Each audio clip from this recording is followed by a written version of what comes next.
The journalist John Nichols became a target of conspiracy theories surrounding the January 6th Capitol insurrection, but he denies any involvement and was working hard on that day.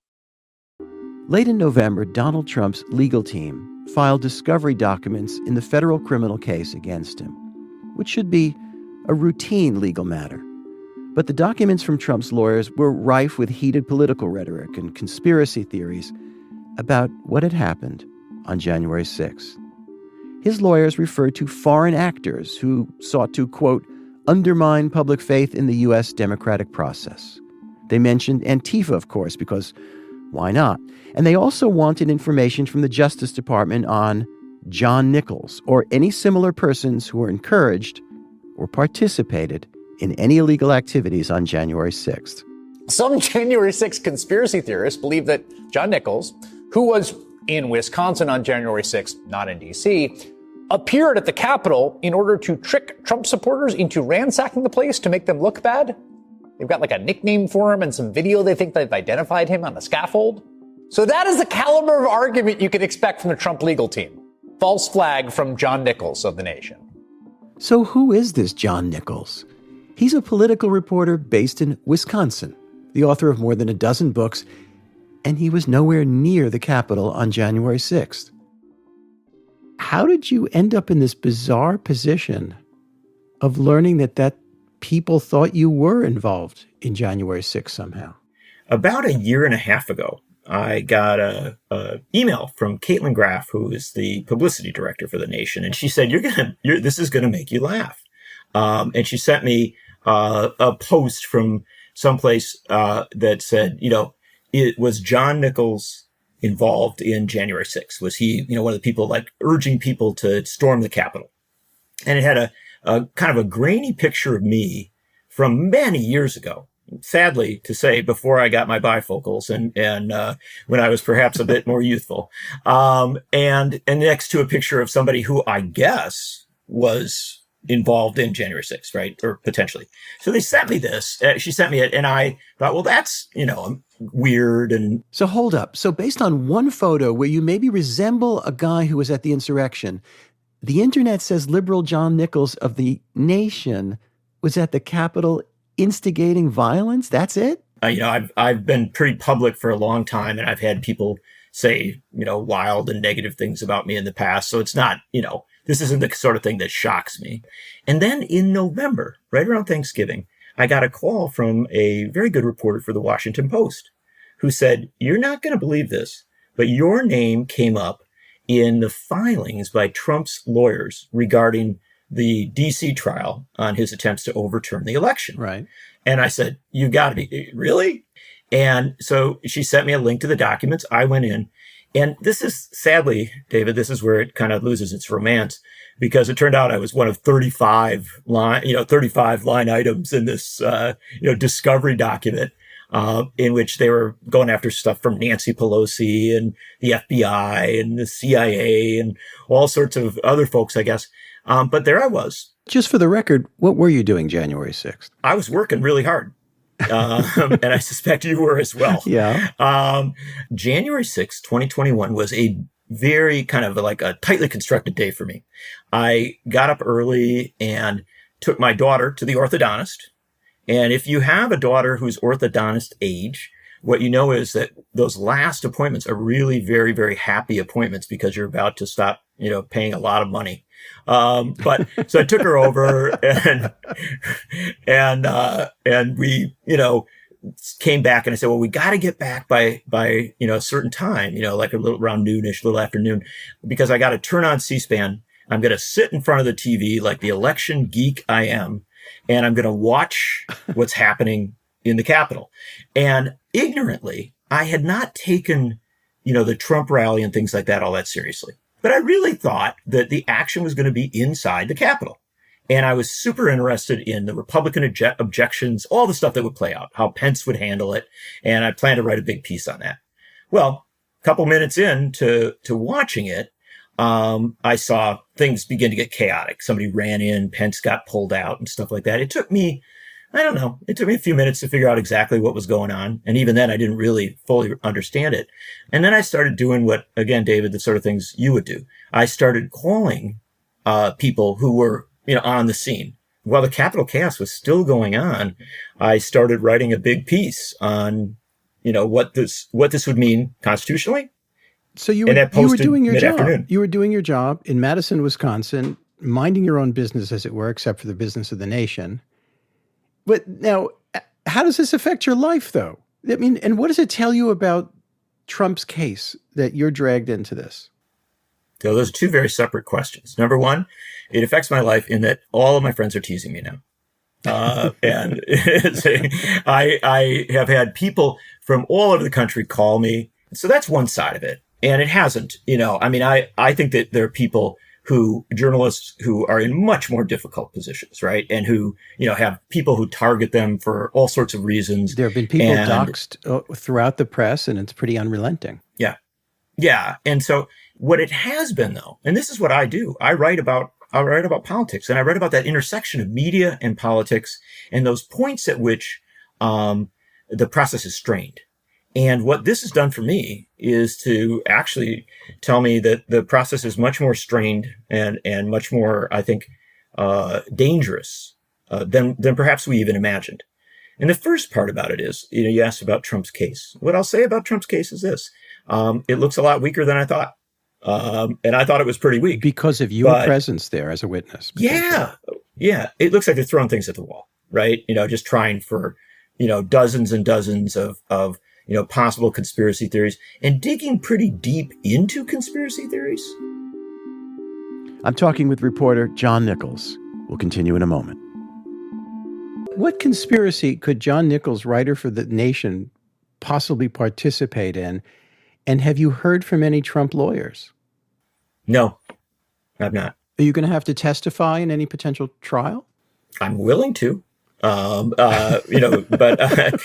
I have not been contacted. You'll be testifying about orthodontia, I suppose, and reporting. Well, I don't know that much about it, David. So my hope is that they would take me into the political, some of the deeper. I would hope to be testifying about the arcane constitutional realities of the transition of power in the United States. To me, it's very interesting what this says about both the Trump defense and really in many ways about our politics. And that is that I think there are people who desperately want to drive the deepest possible wedges, right?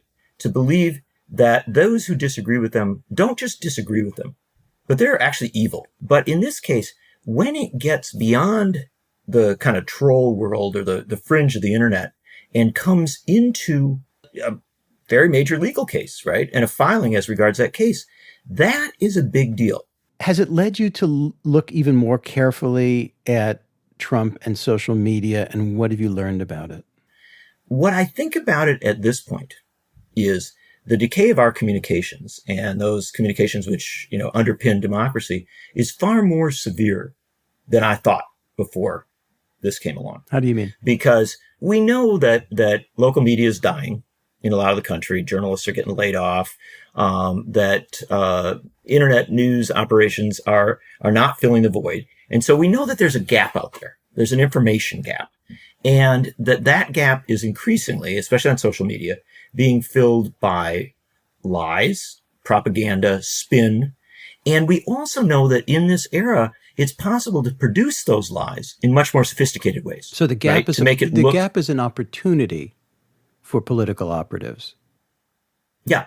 And for not even the highest level political operatives, for, folks even on the fringe to kind of fill a void and say, well, here's the explanation for things you can't understand. And so I do think this relates to a collapse of traditional media. Not that I'm a big fan of traditional media. I've probably been one of the biggest critics over the years, but it relates to the reality that we no longer have those reliable known sources. Now, increasingly, people do rely on a Twitter feed or on something on TikTok or something like that, which I do too. I want to acknowledge I'm one of those people. I rely more and more on social media than I used to. And you do that because if you have a distrust of the New York Times and the Washington Post or because? No, it's because it's easy and fast. Yeah. I have criticized the Washington Post and the New York Times. I have to look back in the index to see if I criticized the New Yorker. But fair enough. Undoubtedly not. But I think you can have two things in your head at the same time. Yeah. I think you can recognize that traditional media is flawed and that has failed us in times of war and in all sorts of other, challenging moments.